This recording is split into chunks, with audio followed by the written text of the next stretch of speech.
Tenanglah kini hatiku, Tuhan memimpin langkah hidupku. Di saat bimbang dan ragu, ku rasa tangannya. Yesus membimbingku, tanganku dipegangnya, hatiku berserah pada semua janjinya. Yesus membimbingku dengan tangan kasih-Nya. Tenanglah hatiku, sebab tanganku dipegang teguh.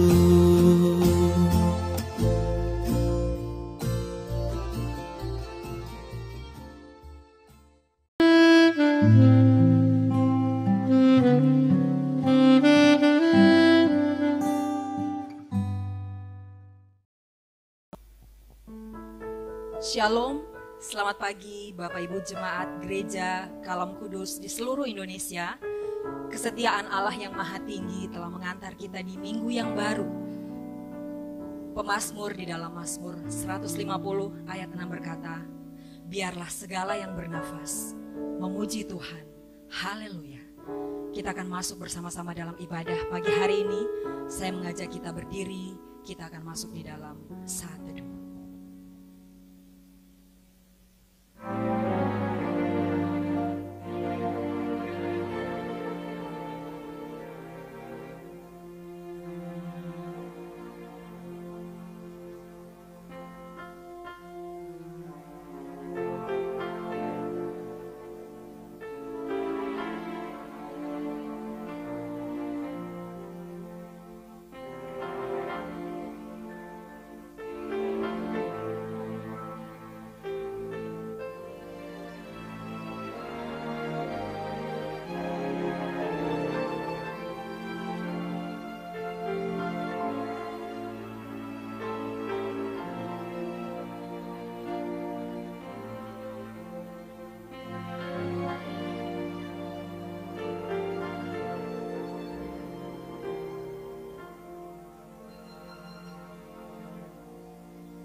Pertolongan kita adalah di dalam nama Tuhan yang menciptakan langit dan bumi.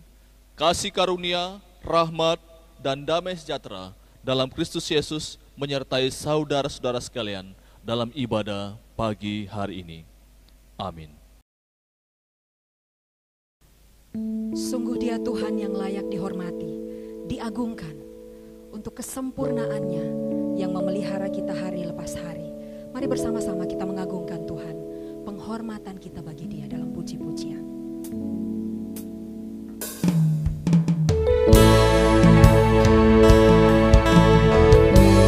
Di hadapan-Mu Tuhan, kami membawa penghormatan kami.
Mari kita berdoa. Tuhan yang maha baik, kami bersyukur Engkau yang menyertai kami adalah Allah yang setia. Bahkan di tengah-tengah ketidaksetiaan kami, Engkau membuktikan Engkau mengasihi kami dengan setia. Terima kasih untuk apa adanya hidup kami hari ini. Kami terpelihara di dalam kesempurnaan-Mu Tuhan. Terima kasih untuk semua yang kami nikmati di dalam Engkau. Terima kasih untuk kekuatan, kesehatan. Terima kasih untuk makan minum yang Tuhan sediakan bagi kami tiap-tiap hari. Terima kasih untuk berkat-berkat-Mu dalam usaha dan pekerjaan kami. Terima kasih Engkau menyertai rumah tangga dan keluarga kami. Kami bersyukur Tuhan untuk semua perbuatan-Mu dalam hidup kami. Dan kami juga menyadari bahwa di tengah-tengah kesetiaan-Mu Tuhan, Engkau kerap kali mendapati kami tidak setia, tidak berkenan kepadamu. Kami mendukakan Engkau. Kami mendukakan sesama kami, orang-orang kekasih kami, orang-orang terdekat kami, sahabat-sahabat kami, suami, istri, anak-anak kami. Ampuni kami Tuhan, saat Engkau mendapati ada celah, ada kecemaran di dalam diri kami.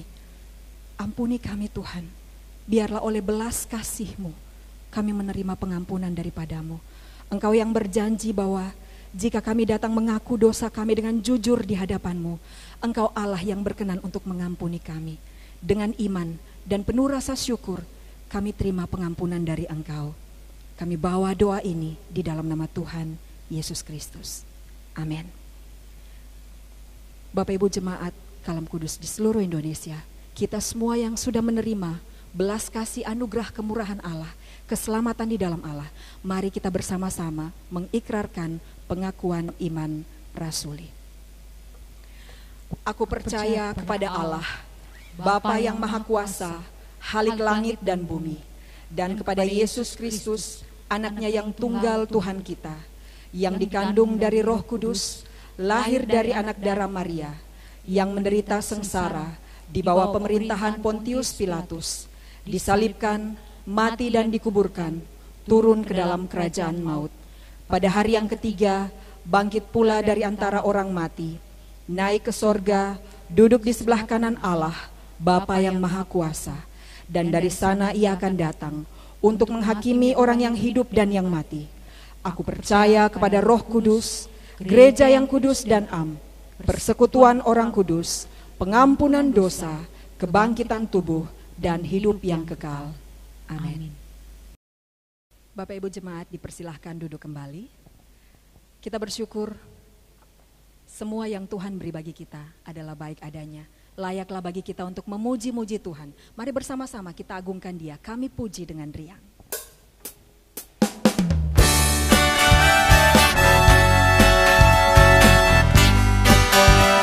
Mari dengan bertepuk tangan kita agungkan Tuhan.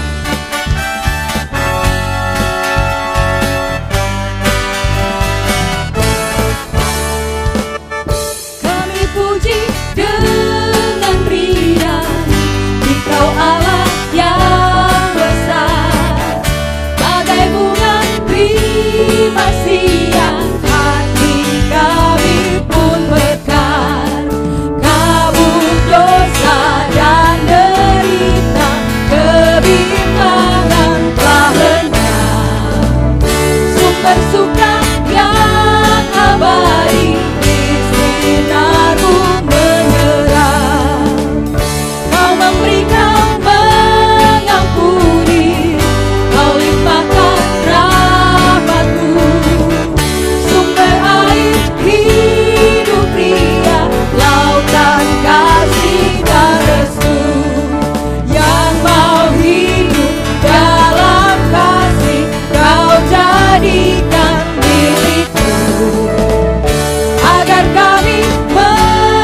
Jemaat yang kekasih, dalam waktu-waktu ini ada banyak di antara kita yang mungkin mengalami kegoncangan-kegoncangan, yang mengalami kekhawatiran dan ketakutan karena melihat kondisi yang ada di sekitar kita.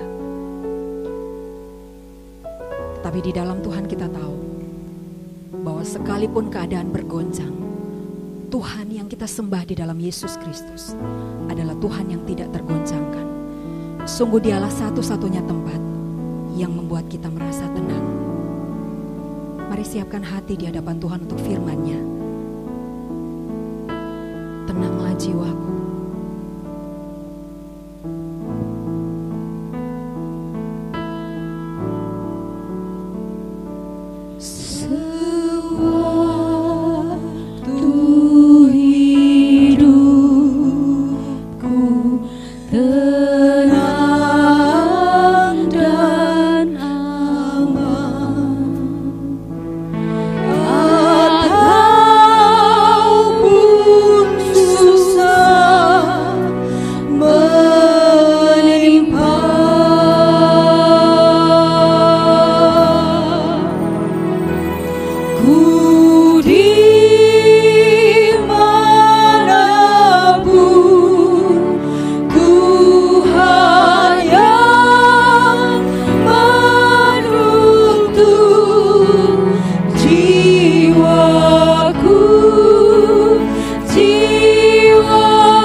Jiwaku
Selamat hari Minggu, jemaat yang dikasihi Tuhan. Selamat kita beribadah kembali bersama dengan keluarga atau handai taulan kita dari rumah kita masing-masing atau di tempat di mana saudara-saudara berada sekarang ini. Kita terus berdoa agar dalam segala situasi damai sejahtera Kristus boleh terus memelihara hati dan pikiran kita. Saudara-saudara sekalian, kita tahu bersama virus corona telah menyebar ke tidak kurang dari 213 negara dan teritorial. Saya yakin tidak banyak orang yang pernah berpikir akan terjadi hal yang seperti ini. Semua bidang kehidupan, semua profesi merasakan dampaknya. Dokter, para medis bersama keluarga mereka mengalami kecemasan yang tidak kecil karena mereka adalah orang-orang yang berada di garda depan menghadapi virus corona ini. Para arsitek, para pengusaha, para petani, ibu rumah tangga semua mengalami dampak dari COVID-19 ini. Saudara-saudara mungkin sudah menjadi Kristen 5 tahun, 10 tahun, 15 tahun bahkan lebih. Dan selama ini kita melewati kehidupan Kristen kita dengan situasi kondisi yang saya ingin katakan dalam keadaan yang tenang, yang aman. Nah, beberapa bulan ini kita mengalami goncangan. Banyak pertanyaan yang muncul. Apakah virus ini berasal dari Allah atau dari iblis? Kalau Allah Maha Kasih, mengapa Allah tidak intervensi menghentikan penyebaran virus ini? Atau mungkin Allah Maha Kasih, tetapi Allah tidak Maha Kuasa, sehingga Allah tidak berdaya untuk menghentikan virus ini. Kita tidak membicarakan masalah ini, tetapi saya ingin mengajak kita semua di dalam situasi yang tidak menentu dan penuh tantangan ini. Inilah kesempatan bagi saudara dan saya untuk mengekspresikan panggilan iman, pengharapan, dan kasih Kristen, mengasihi Allah dan sesama kita. Pada hari ini, tema kita hidup bijaksana sebagai umat Allah. Jikalau Tuhan masih mengizinkan kita hidup sampai hari ini, biarlah kita mengerti apa yang Tuhan inginkan kita lakukan di dalam hidup kita selama kita masih hidup di dunia ini. Pembacaan Alkitab dari Efesus pasal 5 ayat 15-17. Kitab Efesus banyak sekali berisi nasihat-nasihat yang praktis bagi saudara dan saya sebagai umat Tuhan. Sebelum kita sama-sama membaca kitab suci dan merenungkannya, mari kita sekali lagi berdoa.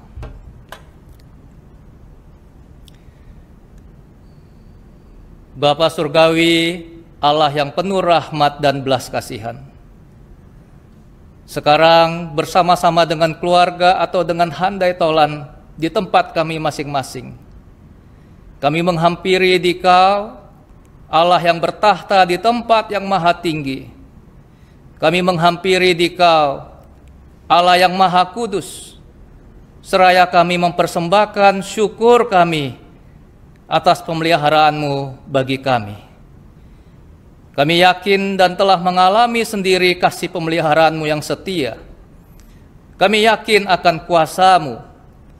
Kami yakin Engkaulah satu-satunya yang berdaulat penuh atas segala sesuatu, yang terus mengendalikan segala peristiwa dalam hidup manusia.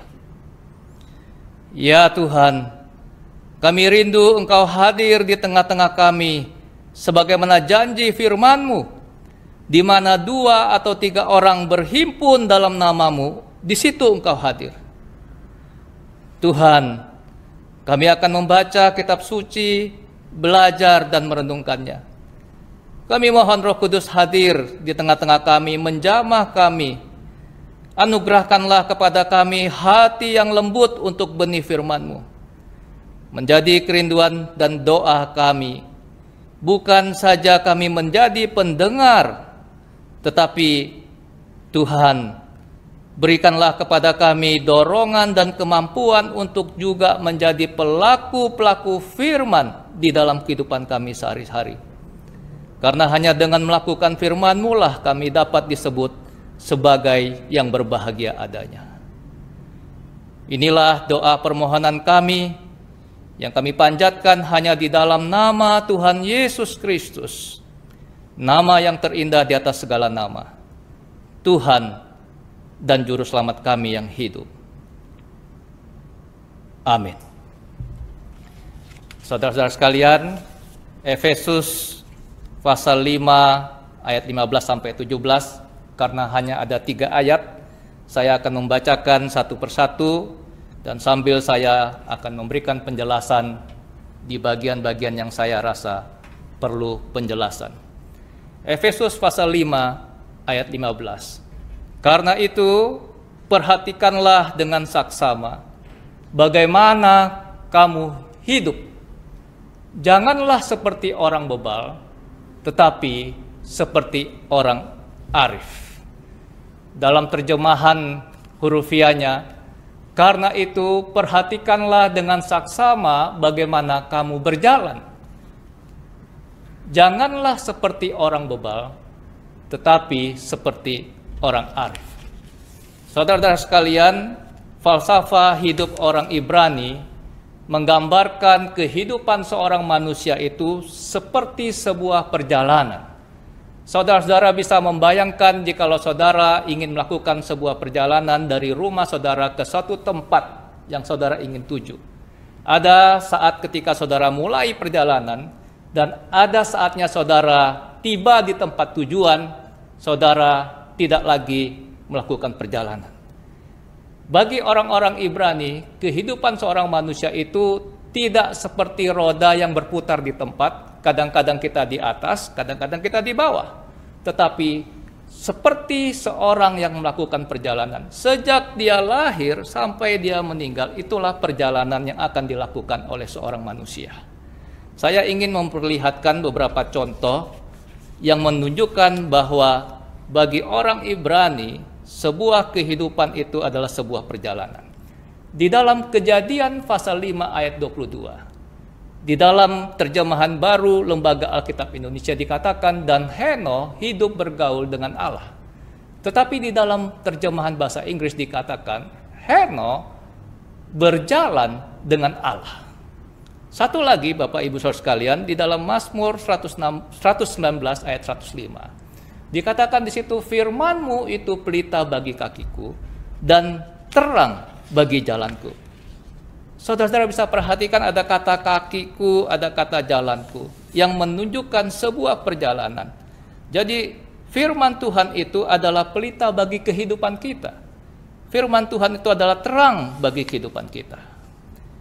Di dalam Efesus pasal 5 ayat 16 dikatakan begini, dan pergunakanlah waktu yang ada karena hari-hari ini adalah jahat. Terjemahan hurufiahnya, dan tebuslah kairos yang ada karena hari-hari ini adalah jahat. Saudara-saudara mungkin pernah mendengar dalam sebuah khotbah atau dalam sebuah pemahaman Alkitab bahwa di dalam bahasa Yunani kata waktu itu ada 2. Yang pertama adalah kronos. Dari kata kronos inilah muncul istilah kronologi. Dan yang kedua adalah kata kairos. Nah, saya ingin menggunakan sedikit waktu untuk menjelaskan perbedaan keduanya. Kalau saya ingin pergi memeriksakan gigi saya ke dokter gigi, saya tiba jam sekian di tempat praktek dokter gigi, lalu saya tunggu di ruang tunggu dokter. Jam sekian saya dipanggil masuk ke ruang praktek dan dokter gigi mulai menangani masalah gigi saya. Inilah kronologinya ya. Jam sekian tiba di dokter gigi, jam sekian saya mulai diperiksa. Di tengah-tengah kronologi itu terdapat kairos, terdapat kesempatan. Selama saya di ruang tunggu menunggu kapan saya dipanggil oleh dokter gigi, saya sebenarnya mempunyai kairos untuk menulis sesuatu. Saya mempunyai kairos untuk membaca sesuatu. Saya mempunyai kairos untuk berbicara dengan orang lain yang juga sedang menunggu giliran mereka untuk diperiksa. Jadi kairos itu lebih kepada kesempatan yang kita miliki. Saudara-saudara sekalian, di dalam mitologi Yunani dikenal ada dewa Kairos atau dewa kesempatan. Dewa ini adalah dewa yang paling sibuk dan selalu berlari kencang. Dikatakan kakinya itu bersayap, badan dan kepalanya itu licin, tetapi di bagian depan dari kepalanya itu ada sedikit rambut yang tersisa, ada sedikit jambul. Ini seakan-akan ingin memberitahukan kepada saudara dan saya bahwa jikalau dewa ini sudah lewat, kita tidak mungkin lagi bisa menangkap dia. Oleh karena kepala dan tubuhnya itu licin, kita hanya bisa menangkap dewa ini jikalau dia belum lewat, yaitu dengan cara menangkap jambul, ya, rambut yang ada di bagian depan kepalanya. Itulah sebabnya Paulus berkata, dan tebuslah Kairos yang ada, karena hari-hari ini adalah jahat. Efesus pasal 5 ayat 17. Sebab itu janganlah kamu bodoh, tetapi usahakanlah supaya kamu mengerti kehendak Tuhan. Sampai di sini saya ingin mempertanyakan satu hal kepada kita semua. Apa kata kitab suci tentang hidup manusia? Jikalau kita membaca dari kitab Kejadian sampai kitab Wahyu, kita bisa menyimpulkan beberapa hal tentang hidup manusia. Yang pertama, bahwa hidup manusia itu sementara. Saudara dan saya hidup di dunia ini hanya sementara. Kita tidak hidup di dunia ini untuk selama-lamanya.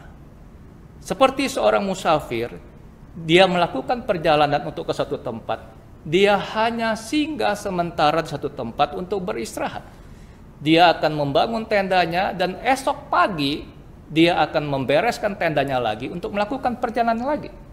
Hidup saudara dan saya di dunia ini hanya sementara. Tetapi bukan cuma sementara. Yang sementara itu pun singkat adanya. Alkitab mengajarkan saudara dan saya bahwa hidup manusia di dunia ini singkat.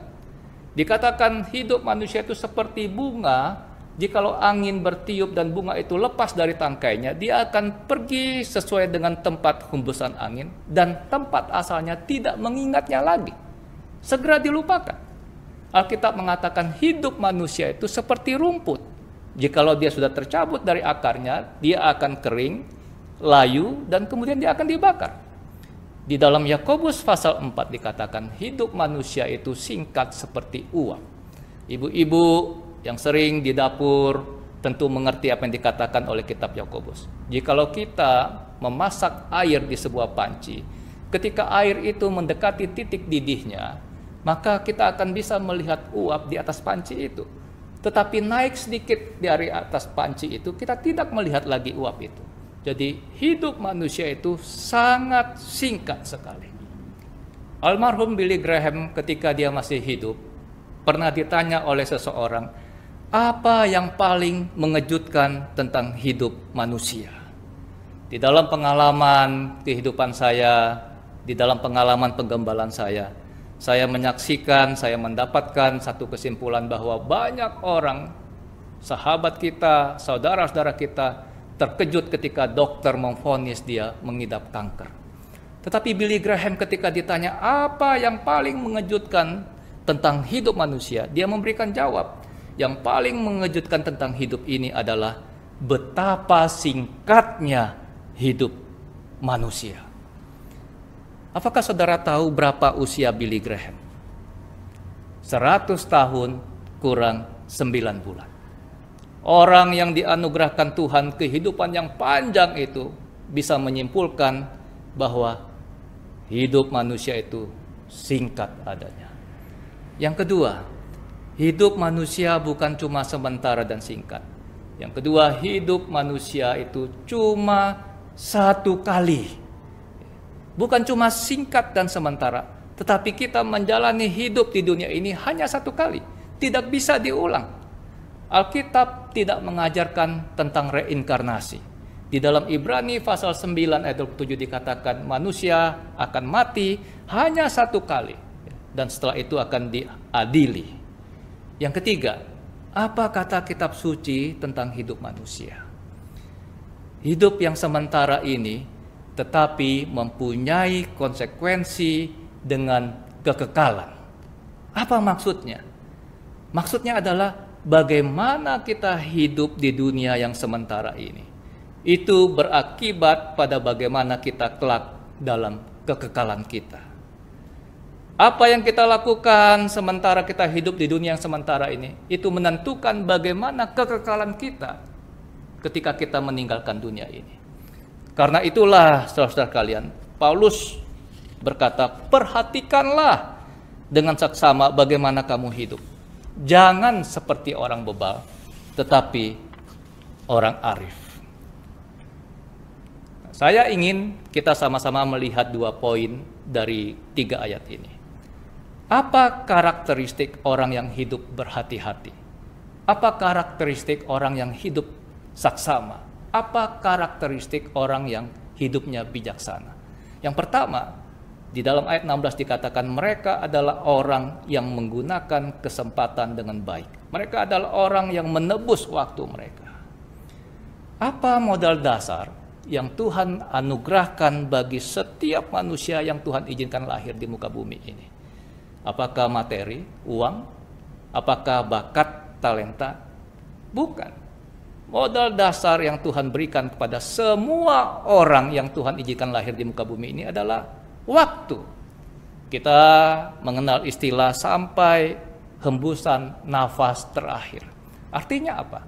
Selagi orang masih memiliki nafas, dia masih punya kesempatan, dia masih punya waktu. Ketika orang tidak lagi mempunyai nafas, maka habislah kesempatan yang dia miliki.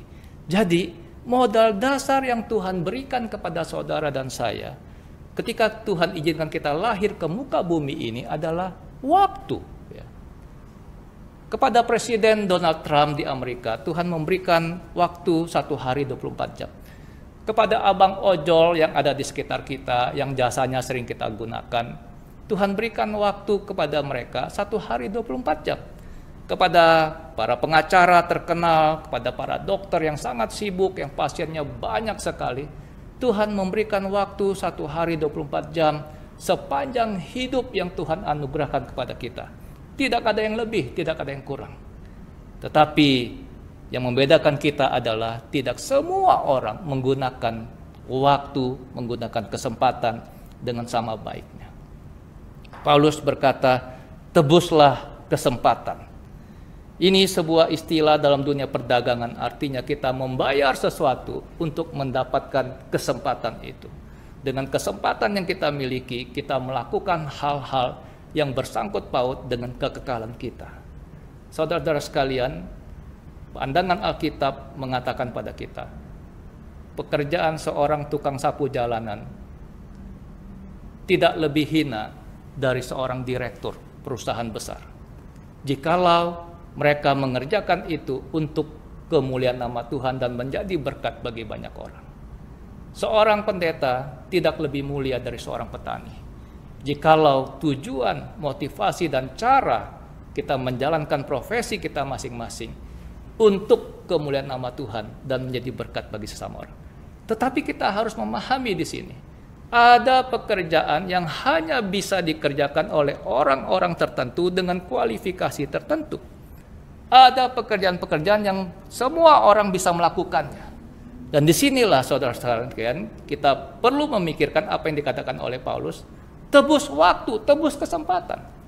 Ada orang-orang yang mengerjakan semua hal di dalam kehidupan mereka, oleh karena mereka enggan untuk berbagi kehidupan, menggaji orang lain untuk mengerjakan hal-hal yang bisa dikerjakan oleh orang lain, supaya dia yang mempunyai kualifikasi tertentu untuk mengerjakan sesuatu yang tidak bisa dikerjakan oleh orang lain, dia bisa meninggalkan pekerjaannya yang bisa digantikan oleh orang lain, dia melakukan sesuatu yang tidak bisa dilakukan oleh orang lain untuk kemuliaan nama Tuhan dan menjadi berkat bagi sesama. Itulah prinsip yang dikatakan oleh Paulus, tebus waktumu, tebus kesempatan itu. Kita beli waktu itu untuk kita melakukan sesuatu bagi kemuliaan nama Tuhan. Apa sih yang dipikirkan dan dikejar oleh manusia sepanjang hidupnya? Kalau saya perhatikan dari manusia itu lahir sampai dia meninggal. Bertahun-tahun saya mengamati kehidupan manusia. Saya meringkas dalam 7C. C yang pertama itu college, yaitu pendidikan. Banyak orang tua mempersiapkan sedemikian rupa anaknya agar anaknya bisa menikmati, mengenyam pendidikan dari lembaga pendidikan yang terkenal. Karena mereka berpikir jikalau anaknya memegang ijazah dari universitas yang terkenal, dari lembaga pendidikan yang ternama, maka itu akan memudahkan karir dari anaknya. C yang kedua, karir, pekerjaan. Kalau dia mempunyai karir yang bagus, maka dia akan mempunyai uang, card. Kita hidup di zaman kita tidak lagi membawa uang cash, tapi kita cukup membawa beberapa kartu ya untuk melakukan transaksi apapun. Jadi sepanjang hidup manusia sejak lahir sampai dia meninggal, kalau saya perhatikan tidak jauh bergeser dari 7C ini. Masalah pendidikan, masalah pekerjaan, masalah uang materi, ingin punya mobil, ingin punya rumah, ingin punya pasangan hidup, setelah punya pasangan hidup ingin punya anak-anak. Pertanyaan saya adalah, apakah setelah kita memiliki 7C ini, otomatis kita akan menjadi seorang yang berbahagia? Belum tentu. Apakah salah jikalau kita mengejar 7C ini? Tidak salah. Tapi apakah ketika kita menghabiskan seluruh daya juang kita, seluruh energi kita, seluruh kesempatan waktu yang kita miliki itu untuk 7C ini, kita mengkaitkan semua itu untuk kemuliaan nama Tuhan, untuk menjadi berkat bagi orang lain, mempersiapkan kekekalan kita. Saya ingin sekolah yang bagus agar saya boleh mempunyai karir yang bagus. Dengan karir yang bagus saya boleh mendapatkan peluang yang besar untuk menjadi berkat bagi orang lain. Itu yang Alkitab inginkan. Saudara-saudara sekalian, jikalau anak-anak kita tidak dibentuk oleh pandangan Kristiani yang sehat, pemikirannya tidak diubah oleh apa yang diajarkan oleh Alkitab, maka anak kita saya jamin, saya yakin sekali akan mengulang apa yang kita lakukan. Hidupnya dia akan investasikan untuk 7C ini. Mati-matian dia akan mengejar 7C ini. Cucu kita, jikalau dia tidak diperbaharui oleh Roh Kudus, mengerti apa yang Tuhan inginkan di dalam kehidupannya, dia akan mengulang hal yang sama. Apa yang kita lakukan, apa yang kita kejar sepanjang hidup kita sebagai orang tua, juga akan dilakukan oleh anak kita. Dan juga akan dilakukan oleh anak cucu kita. Biarlah pada hari ini kita boleh diingatkan bahwa hidup kita yang sementara ini, kita dipanggil untuk melakukan hal-hal yang berkaitan dengan kekekalan kita. Tebus waktu, gunakan kesempatan untuk mengerjakan hal-hal yang memuliakan nama Tuhan, menjadi berkat bagi sesama kita. Yang kedua, apa karakteristik orang yang hidup berhati-hati, yang hidupnya saksama, yang hidupnya bijaksana? Ayat 17 berkata, mereka adalah orang yang mengerti kehendak Tuhan. Pertanyaannya adalah, apakah perlu tahu kehendak Tuhan? Saya ingin mengajak kita sama-sama melihat dua ayat. Di dalam Matius pasal 7 ayat 21 dikatakan, bukan setiap orang yang berseru kepadaku, Tuhan, Tuhan, akan masuk ke dalam kerajaan sorga, melainkan dia yang melakukan kehendak Bapakku yang di sorga. Saudara perhatikan bahwa orang-orang yang akan masuk kerajaan sorga adalah orang-orang yang melakukan kehendak Bapa di sorga. Bagaimana kita melakukan kehendak Bapa di sorga jikalau kita tidak tahu apa yang menjadi kehendak Bapa di sorga? Kita bisa belajar dari teladan Tuhan Yesus. Tuhan Yesus selama pelayanannya di muka bumi ini selalu mengkaitkan apa yang dia kerjakan dengan apa yang menjadi kehendak Bapaknya. Salah satu ayat yang sangat terkenal yang kita semua mungkin pernah mendengarnya, Tuhan Yesus berkata bahwa makananku ialah melakukan kehendak Dia yang mengutus aku. Di Taman Getsemani, Tuhan takluk kepada kehendak Bapaknya. Bukan kehendakku, tapi kehendakmu ya Bapa. Di dalam surat Kolose pasal 1 ayat 9, Paulus berkata begini, kami tiada berhenti-henti berdoa untuk kamu. Kami meminta supaya kamu menerima segala hikmat dan pengertian yang benar untuk mengetahui kehendak Tuhan dengan sempurna. Dari ayat ini jelas mengajarkan pada kita, jikalau kita berdoa untuk keluarga kita, jikalau kita berdoa untuk handai taulan kita, jikalau kita berdoa untuk teman-teman di gereja kita, agar mereka menerima segala hikmat dan pengertian yang benar untuk mengetahui kehendak Tuhan, itu adalah sebuah doa yang alkitabiah. Tetapi sayang jarang sekali kita berdoa untuk mengetahui kehendak Tuhan. John Calvin mengatakan, tidak ada yang lebih besar dari kehendak Allah selain diri Allah sendiri. Kita ingat kembali kepada zaman kerajaan, di mana titah seorang raja itu tidak dapat dipisahkan dari diri raja itu sendiri. Ketika kita membangkang, ketika kita melawan kehendak raja itu, maka itu sama artinya kita sedang melawan raja itu sendiri. Nah, pertanyaan lanjutan adalah, apakah untuk semua hal kita harus cari tahu kehendak Tuhannya? Dalam arti yang sempit, misalnya ya, kita ingin membeli makanan, kita sampai di sebuah kantin, kita melihat daftar menunya, lalu kita mengambil sikap berdoa, kita berdoa minta Tuhan pimpin menu apa yang harus saya pesan. Saya rasa dalam banyak hal kehidupan kita sehari-hari, bagi setiap anak Tuhan yang telah tumbuh dewasa dalam Tuhan, tidak seperti itu kita mencari kehendak Tuhan. Ada beberapa hal yang kita bisa pisahkan di sini. Yang pertama, hal-hal moral yang sudah jelas, boleh atau tidak boleh kita lakukan. Kita tidak perlu lagi mencari tahu apa kehendak Tuhannya. Kita tidak perlu lagi bergumul, kita tidak perlu lagi masuk ke kamar kita untuk mencari tahu apa kehendak Tuhan. Apakah saya boleh mengambil barang ini yang bukan milik saya, yang saya ketemukan di jalan? Apakah saya boleh mencuri uang dari perusahaan saya? Kita tidak perlu cari tahu lagi kehendak Tuhannya. Sudah jelas apa yang dikatakan oleh Alkitab. Jadi untuk hal-hal moral yang sudah jelas, boleh atau tidak boleh kita lakukan, yang Tuhan inginkan adalah kepatuhan kita. Lakukanlah. Itu yang menjadi kehendak Tuhan. Yang kedua, ada hal-hal rutin berkaitan dengan kewajiban dan tanggung jawab kita. Apakah saya harus masuk kantor? Di dalam situasi yang normal, tidak ada perkecualian, tidak ada hal-hal yang membuat saya harus bertanya-tanya apakah saya masuk ke kantor. Maka itulah kewajiban saya, itulah tanggung jawab saya untuk datang ke kantor, bekerja seperti biasanya sebagai seorang karyawan. Kita tidak perlu lagi menggumulkan apakah saya harus masuk kantor, apakah saya harus mengerjakan ini yang menjadi tanggung jawab saya. Tidak. Soal makan, ya. Kalau tekanan darah saudara saya 160, maka jelas sekali dari informasi dari dunia medis dan kesehatan, dari informasi dunia gizi, kita tahu bahwa kita harus diet garam. Kita tidak perlu lagi berdoa untuk cari tahu apa kehendak Tuhan, ya, dalam pengertian sempit. Ya. Kalau pagi-pagi saya bangun dari tidur, saya bersiap-siap untuk pergi ke kantor, saya buka lemari pakaian saya, ada sekian banyak pakaian di situ.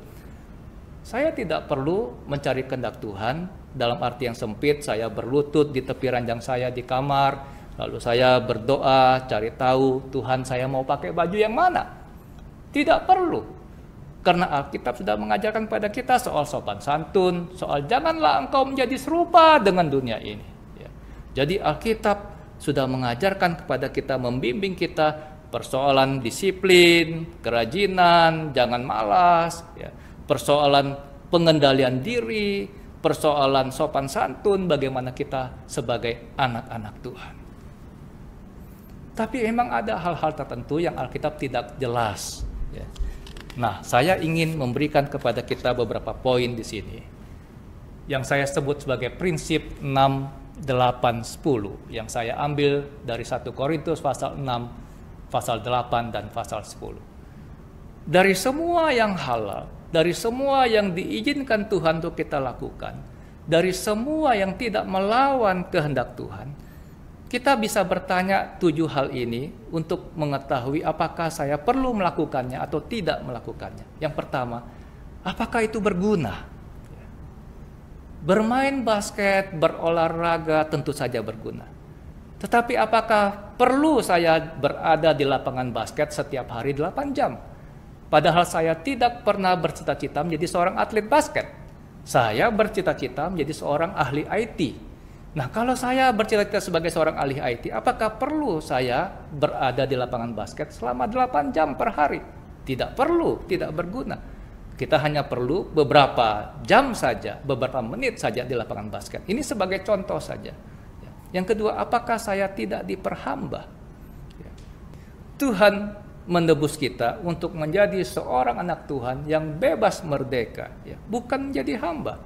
Seringkali saya berkata kepada anak-anak remaja, semua hal yang membuat engkau kecanduan, semua hal yang membuat engkau diperhamba, semua hal yang engkau lakukan secara sembunyi-sembunyi, semua hal yang membuat engkau gelisah, merasa bersalah, merasa berdosa, itu adalah sesuatu yang tidak baik untuk engkau lakukan. Yang ketiga, apakah memuliakan Allah? Katekismus singkat Westminster dalam pertanyaan yang pertama mengatakan, apakah tujuan yang tertinggi dari hidup manusia? Tujuan hidup yang tertinggi dari hidup manusia adalah memuliakan Allah. Paulus berkata, apabila engkau makan, apabila engkau minum, apabila engkau melakukan sesuatu yang lain, lakukanlah itu untuk kemuliaan Allah. Jadi di dalam hal-hal yang kita tidak tahu prinsip-prinsip Alkitabnya yang dengan jelas, kita bisa mempertanyakan di situ. Kalau saya melakukan ini, apakah itu memuliakan Allah? Yang keempat, apakah itu menjadi batu sandungan? Mungkin di dalam kelompok komunitas tertentu hal itu tidak menjadi masalah. Tetapi ketika saya berada di komunitas yang lain, apa yang saya lakukan di tempat lain tidak menjadi masalah, tetapi di tempat yang ini menjadi masalah. Kita perlu bertanya, apakah jikalau saya melakukan itu akan menjadi batu sandungan bagi orang lain? Yang kelima, apakah membangun diri saya dan membangun orang-orang lain?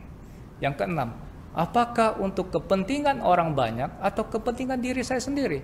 Ini yang seringkali membuat kegaduhan di dalam gereja, di dalam masyarakat. Nah, firman Tuhan mengajarkan pada kita untuk mengutamakan kepentingan orang banyak, orang lain. Yang ketujuh, apakah membawa orang lain pada Kristus? Jikalau saya melakukan hal ini, apakah membawa orang lain pada Kristus atau justru menjadi batu sandungan? 7 pertanyaan ini akan cukup menolong kita dalam hal-hal di mana kita tidak tahu secara spesifik apa kehendak Tuhannya. Dari semua yang Tuhan izinkan kita lakukan, dari semua yang tidak melawan hukum Tuhan, mari kita bertanya 7 hal ini. Sebagai penutup, saudara sekalian, saya ingin mengutip apa yang dikatakan oleh C.S. Lewis. Ada 2 macam orang, yaitu orang-orang yang berkata kepada Allah, jadilah kehendakmu. Dan orang-orang yang kepada mereka Allah berkata, baiklah kalau begitu, pilihlah sesuai dengan keinginanmu. Saudara-saudara termasuk yang mana? Apakah kita termasuk dari kelompok orang yang pertama, yang di dalam kehidupan kita, di dalam doa kita, kita selalu berkata, jadilah kehendakmu ya Tuhan di bumi seperti di surga. Seluruh kehidupan kita, kita ingin melakukan apa yang menjadi kehendak Tuhan. Atau kita adalah orang-orang kelompok yang kedua, yang Tuhan berkata kepada kita, baiklah, kalau begitu, itu pilihanmu, pilihlah sesuai dengan keinginanmu. Kiranya Tuhan menolong kita semua. Di tengah-tengah situasi yang penuh dengan tantangan ini, jikalau Tuhan masih mengizinkan saudara dan saya hidup di tengah-tengah dunia yang sementara ini, Tuhan ingin kita menjadi anak-anak Tuhan yang bijaksana, menggunakan kesempatan kita untuk melakukan apa yang menjadi kehendak Tuhan. Amin. Mari kita berdoa sekali lagi. Tuhan, jikalau Tuhan masih mengizinkan kami hidup di tengah-tengah dunia yang sementara ini, tentulah Tuhan punya maksud dan rencana bagi setiap kami. Kami telah mendengarkan penguraian firman-Mu. Sekarang bantulah kami ya Tuhan, agar kami boleh sungguh-sungguh menggunakan setiap kesempatan yang Tuhan masih anugerahkan bagi kami demi hormat dan kemuliaan nama-Mu. Ya Tuhan, bantulah kami juga untuk terus bertumbuh di dalam pengenalan kami akan kehendak-Mu. Bukan saja kami tahu apa yang menjadi kehendak-Mu Tuhan, tetapi berikanlah juga kepada kami satu komitmen di dalam kehidupan Kristen kami untuk belajar mematuhi, melakukan apa yang menjadi kehendak-Mu. Inilah doa permohonan kami yang kami panjatkan hanya di dalam nama Tuhan Yesus Kristus, Tuhan dan Juru Selamat kami yang hidup. Amin.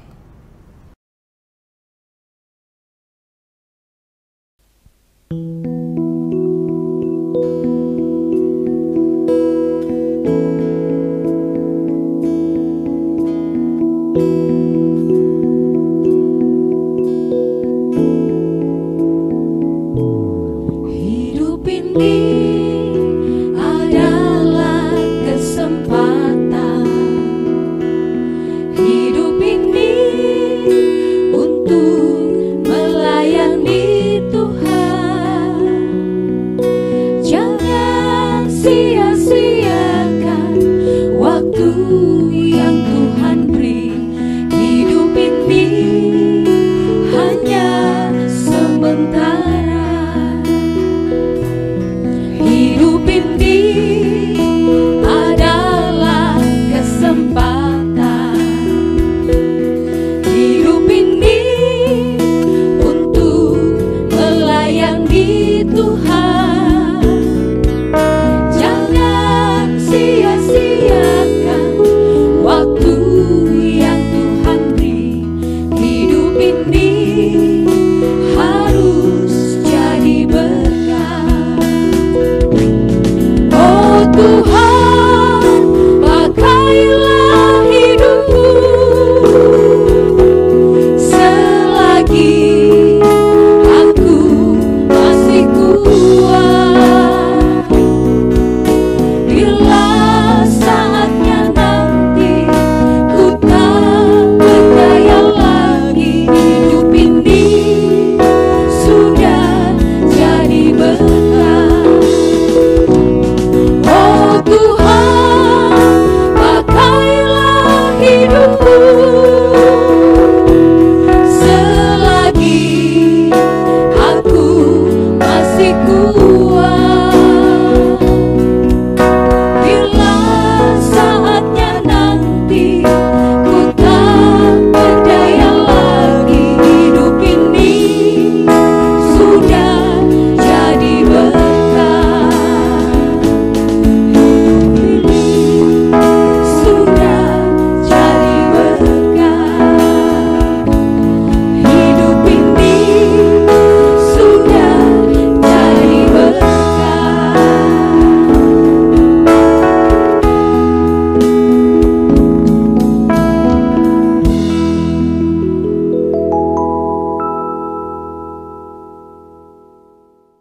Bapak Ibu Jemaat yang terkasih, kita akan bersama-sama mengumpulkan korban persembahan kita. Bapak Ibu bisa langsung mentransfernya ke rekening gereja pada unit masing-masing atau mengumpulkannya di rumah kemudian menyetorkannya kepada kantor gereja. Kita akan bersama-sama memuji Tuhan, ya untungku besar.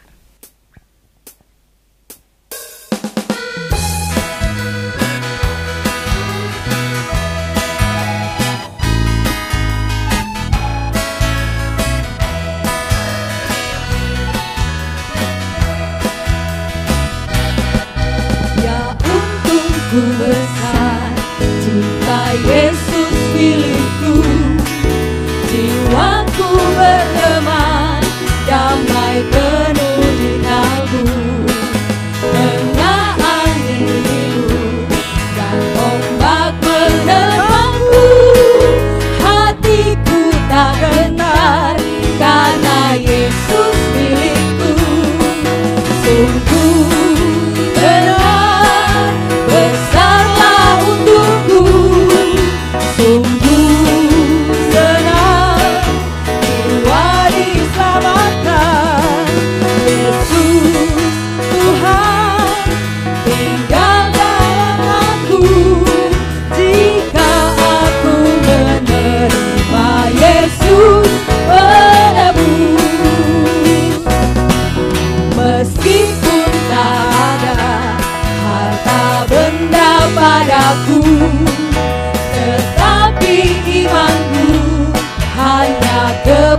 kepada Yesus. Dia menopangku, aku berdiri teguh, ku tidak mengeluh, karena Yesus milikku.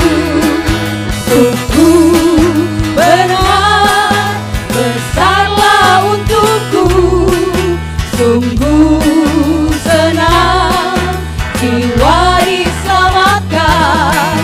Yesus Tuhan tinggal dalam aku, jika aku menerima Yesus penebus, jika aku menerima Yesus penebus.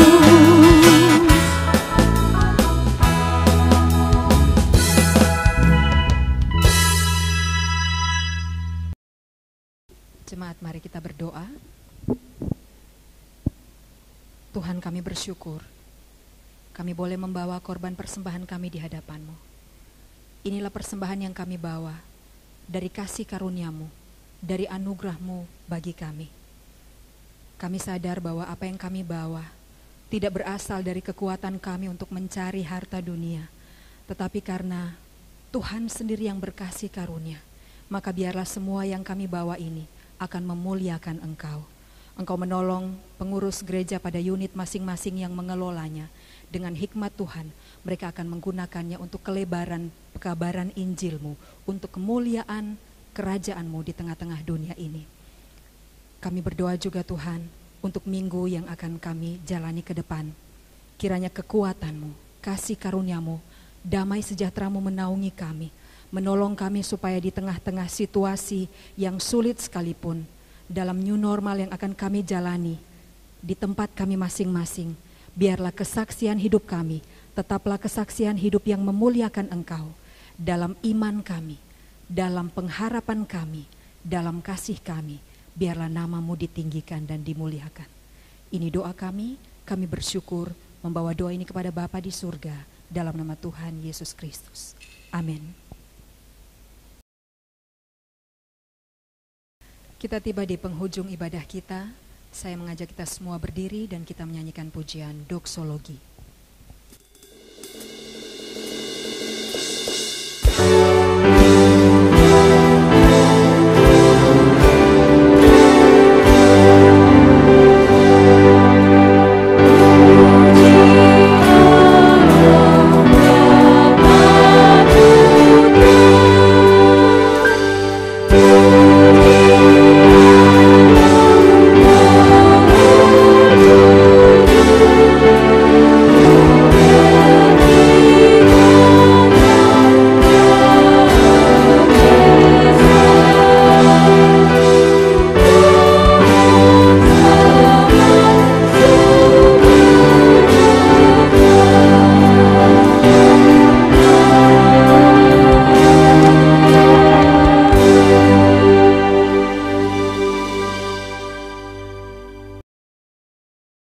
Jemaat yang dikasihi oleh Tuhan Yesus Kristus, terimalah berkat Allah, kasih daripada Allah Bapa, anugerah daripada Yesus Kristus, serta tuntunan penyertaan Allah Roh Kudus, menyertai saudara-saudara sekalian, dari sekarang sampai selama-lamanya.